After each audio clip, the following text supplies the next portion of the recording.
Hi mga bed! This is Shannon and samahan niyo ko ngayon sa Gala Night ng Padamlagan.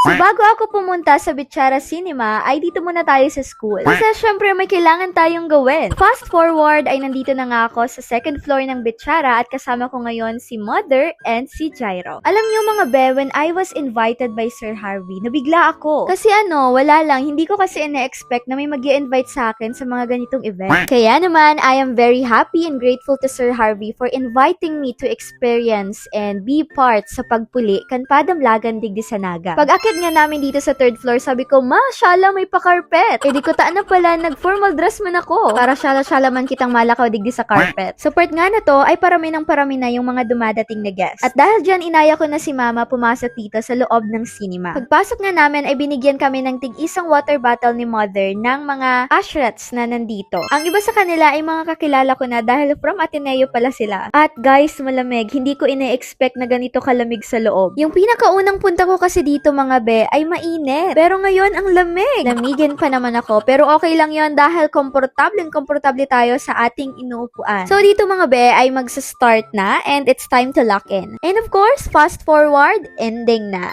And ito lang mga be ang masasabi ko. Sobrang ganda ng storytelling. Like guys, mafe-feel mo talaga yung bigat, yung sadness, yung sakit, at yung feeling ng pagkawala ng mga taong naka-experience ng pangyayaring yun. Alam mo yung hindi siya pilit, hindi siya OA, pero tumatama. Ganun siya mga bet. Bet na bet ko rin kung paano siya finilm. Ang galing ng execution. Parang binalik ka sa kapanahunan. Yung visuals, yung kulay, yung pacing, mapapasabi ka talaga ng, wow, history na nabuhay ulit. So with this as part ng Gen Z, mahalaga para sa atin yung ganitong mga klase ng pelikula.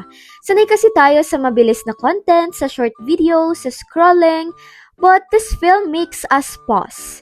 And pinapaalala nito na may mga kwentong hindi dapat kalimutan kahit hindi natin mismo nararanasan.